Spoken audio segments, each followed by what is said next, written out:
Welcome to our monthly seminar series. This month, we're talking about the transition from early steps to preschool. Hi, my name is Paula Burns, and I'm the Family Resource Specialist here with Early Steps.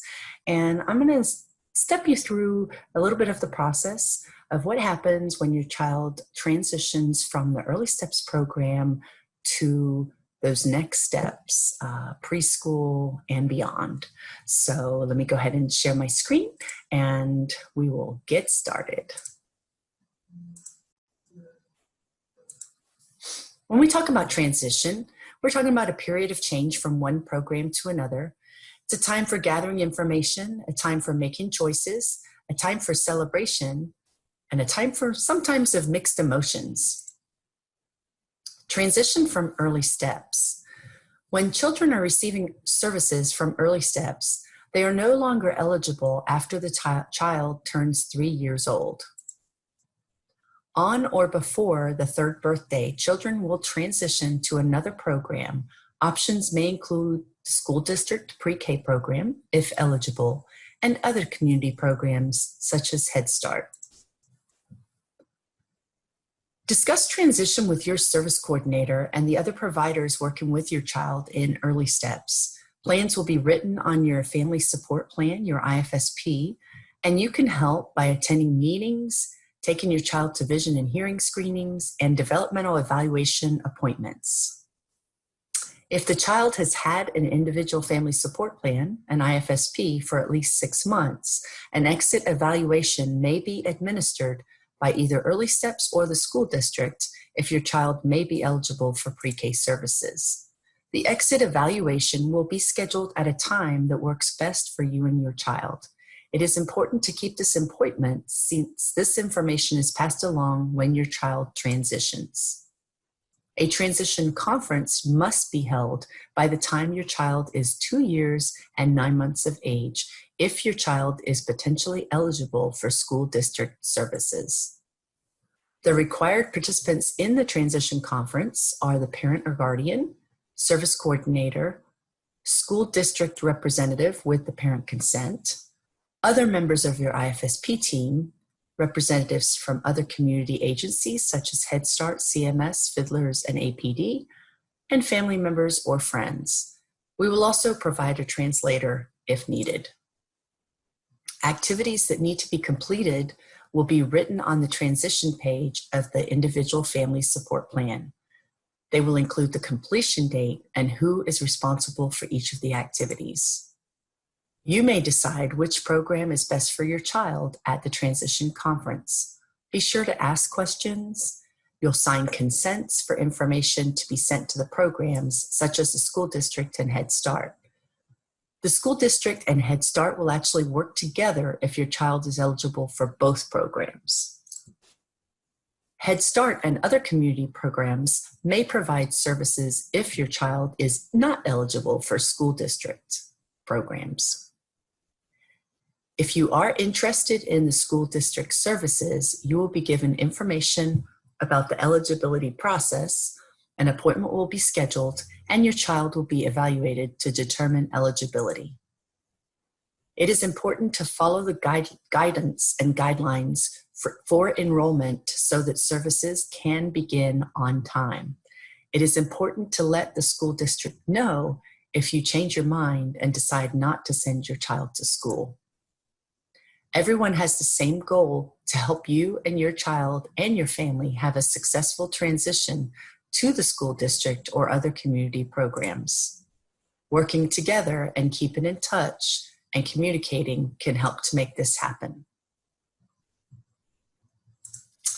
All right, now I'm going to talk a little bit more about some of the other programs as you go through the progress, what those things mean.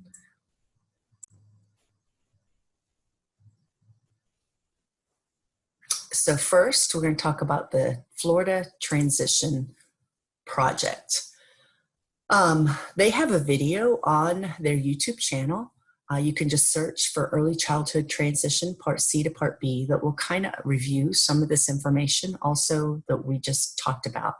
They have a lot of tip sheets and a top 10 list of things to think about for families, and they have a lot of really good downloadable resources. Some of those resources include these little transition booklets, and also another one called Getting to Know Me, which is a little transition book to help communicate your child's needs with the parent and teacher process.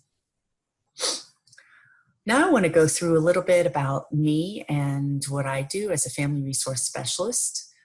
I provide family involvement opportunities for those families in our program. I send out information about these opportunities via email to Early Steps families.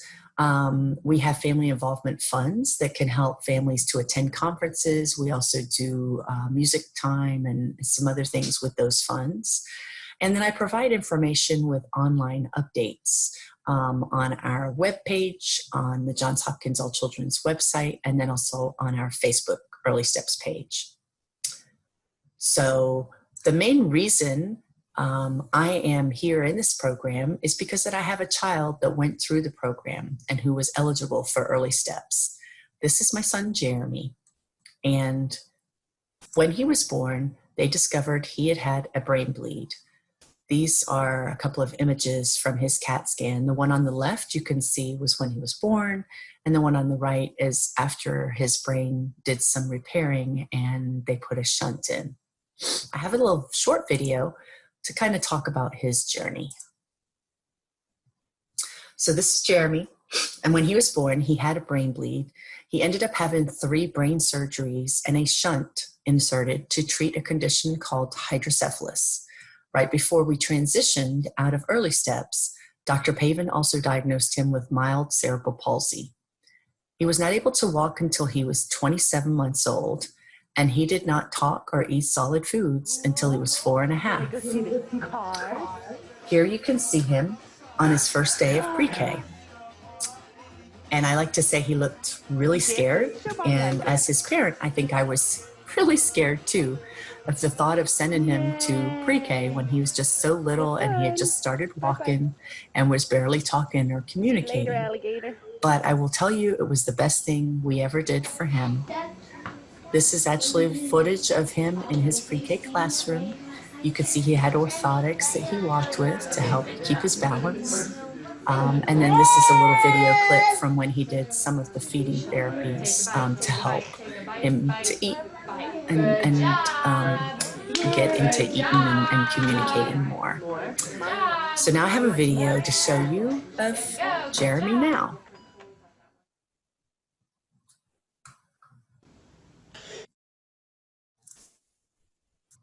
Hello, I am Jeremy. I am 18 years old. I love Star Wars, I love puppets, and I love anything with sci-fi. So Jeremy's actually 19 now. We need to do an updated video, but he has come a long, long way. As you can see, we definitely have a journey of going through different programs and processes and getting him to be able to do the most that he could. I'm going to share with you now, he has a laundry list of diagnoses, if you will. Those are being hydrocephalus, cerebral palsy, epilepsy, anxiety disorder, sensory processing, and nonverbal learning disorder. And I'll tell you as a parent, these labels or these diagnoses really do not define what he's capable of or who he is. They just really make him eligible for being able to get the services that he needs, and that's important. So now I want to talk a little bit about the programs, some of the programs that you will come in contact with as you go through this transition process. The first one, the first agency I want to spotlight is the Florida Diagnostic and Learning Resource System, also known as FIDLERS. Fiddlers, or the Florida Diagnostic and Learning Resource System, has a few different departments, one of them being Child Find, and they help getting families to the services that they need as their child begins to transition. They also have a family representative, just like me, who is in their program, who is there to provide parent support, information, training. And then they also do a lot of human resource development for teachers and those working with kids with disabilities. We talked about the Child Find, and of course, when your child's already in early steps, we help with that transition directly through Fiddlers to the school district. But keep in mind, if you do have other children or know of older children, Fiddlers actually does assist in helping identify and get services that are appropriate for any child birth to 21. The next agency I want to spotlight is the Agency for Persons with Disabilities, APD. The Agency for Persons with Disabilities holds the grant for the Developmental Disabilities Waiver in the state of Florida. And to apply, a child must be at least 3 years old, live in the state of Florida, and have one of these conditions: spina bifida, autism, cerebral palsy, Prader-Willi syndrome, Down syndrome, intellectual disability, and Phelan-McDermott syndrome. They provide critical services and supports to help those kids and young adults reach their full potential. The next agency that I would like to spotlight is FND, or the Family Network on Disabilities. They provide parent training and support funded under IDEA, and they are also the state of Florida's family-to-family program for healthcare. They assist families from birth to 26 with special needs that have healthcare-related assistant needs with supports, resources, and training. So what is the big idea? Well, IDEA is an acronym for the Individuals with Disabilities Education Act. It started out as the Education for All Handicapped Children Act of 1975. Congress then amended that act in 1990, 1997, and 2004. Provides ESE, which stands for Exceptional Student Education Services, that include specially designed instruction to meet the unique needs of each child. The Individuals with Disabilities Education Act has some rights called procedural safeguards, and those are important to you because it's important for you to know what information you are entitled to under your procedural safeguards. Make sure you review them and ask questions. So some of those steps in transition that we mentioned is that early steps referral to Fiddlers, the Florida Diagnostic Learning Resource System. And you'll see some meetings here listed on the page. That first meeting is going to be the transition meeting. That's unique to your child and usually happens around 30 months of age. The second meeting would be where the pre-K team would review the records and determine if there's an evaluation, and then proceed with any of those evaluations. Those usually happen closer to the age of 3, around 34 months. And then you have the eligibility determination meeting, which usually happens right about the 3rd birthday. And if a child is eligible, then that IEP meeting happens. Sometimes that 3rd and 4th meeting are combined. So what is an IEP? Well, in early steps, which is called Part C under IDEA, you have an individual family support plan, or an IFSP. After the age of 3, which is Part B of IDEA, it will turn into an IEP, or an individual education plan, if your child is still eligible to get services. So who should you invite to that IEP meeting? Well, the answer is anyone who's familiar with your child who can provide valuable input. For instance, if your child's in a daycare setting, or perhaps grandma watches your child, they may be able to provide some valuable information and be that expert on your child on what they are like in their day-to-day routines. Don't forget to invite early steps, as they do not automatically invite your service coordinator unless you ask. And if your service coordinator cannot attend, it's possible that your family resource specialist may be able to attend and be that parent guide for you. What can you do to get ready for the meeting?